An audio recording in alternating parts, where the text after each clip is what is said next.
Hey, what's up, part-timers? Today I'm gonna compare a BERG with a BERG.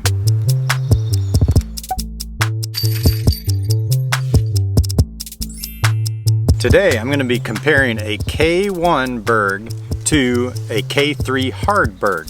First up is the K3 hard BERG. Kastaplast BERG, the flight numbers on a BERG are 1, 1, 0, 2. What can I say about the Kastaplast BERG, especially in K3 hard plastic, except that it is a point and shoot disc.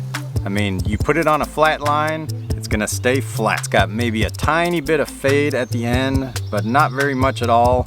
If you put it on a hyzer line, it's gonna hold that hyzer line. If you put it on an anhyzer line, it's gonna hold that anhyzer line too. The numbers on this are 1102. However, in the K3 hard plastic, I might change this to 1101 maybe, or even 00. I mean, I didn't see a whole lot of fade on this one at all, especially in the K3 hard plastic. If you want to get inside the circle and you're within 200 feet away, throw this disc, it'll put you there. Now, I've heard from a lot of people online that it likes to fight through tree limbs. And on this shot, you can definitely see it hits a tree limb and it doesn't even blink, keeps going. Put this on a hyzer line, it's gonna hold that hyzer line. It might flip up a little bit, but it pretty much will hold that hyzer, gives you a nice, gentle hyzer line for sure. Using this on a sidearm felt really good too, since it is pretty low profile. Was able to park it pretty easily with a sidearm. Now with an anhyzer shot, this one really did hold that anhyzer. It really wouldn't want to fight out of it at all. Throw down a low anhyzer and it would pretty much hold that line until it hit the ground. I really did like this K3 hard plastic as a putter. It's a little bit chalky and it's got some stiffness to it, so I was able to find the basket no problem. So to sum up, the BERG in K3 hard plastic, this is the definition of point and shoot. If you want to throw it flat, it'll go flat. If you want to put it on a hyzer, it'll hold that hyzer gently. If you want to put it on an anhyzer, it'll definitely hold that anhyzer too. The numbers, like I said, 1102, I think I would probably change that to maybe 1100 because it pretty much will hold whatever line you want to put it on. Man, what a great point and shoot disc.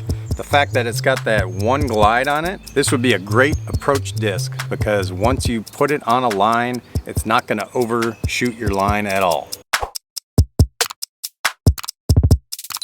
Okay, next up, we're gonna look at the K1 BERG. Now this plastic is definitely different. It's more of a durable plastic. I'd compare this to like an Innova Star plastic or like a Dynamic Discs Fusion plastic. This also has the same numbers, 1102. However, in this plastic, I would say that these numbers are accurate. This BERG in the K1 plastic really did have more of a fade to it at the end. So the 1102 in the K1 plastic, I do believe is accurate. In a headwind, it definitely fought the headwind a lot better than the K3 hard plastic. Putting it on a hyzer line, this thing really shined over the K3 hard plastic because it really held that hyzer line and then some. So if you really needed to get around something, this one would do a much better job than the K3 hard plastic.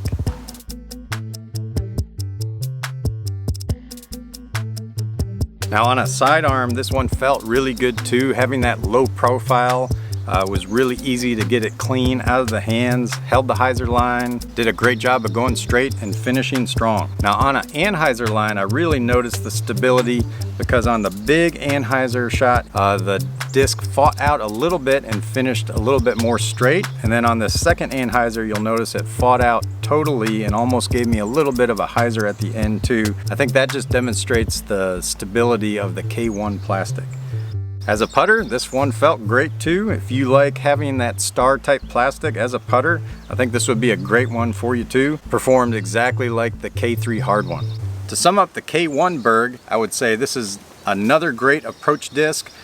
This was a good companion to the K3 hard plastic because the stability of the K1 plastic was definitely evident. I do believe the K1 line is going to hold up in the wind a little bit better too than the K3 hard. But man, what a great approach disc. I know a lot of you guys out there really love these BERGs and I can see why. If you're 200 feet and in and you want a good, reliable disc that's gonna go a certain amount of distance and then stop right by the basket, I can't think of any other disc that's gonna do a better job than the BERG. Man, what a great disc. Thanks for tuning in, part-timers. I appreciate all the subs that you guys are giving me. Make sure you guys tune in next time because I'm gonna have another comparison video, and there's a free giveaway this month, so you gotta subscribe so you won't miss it. Peace.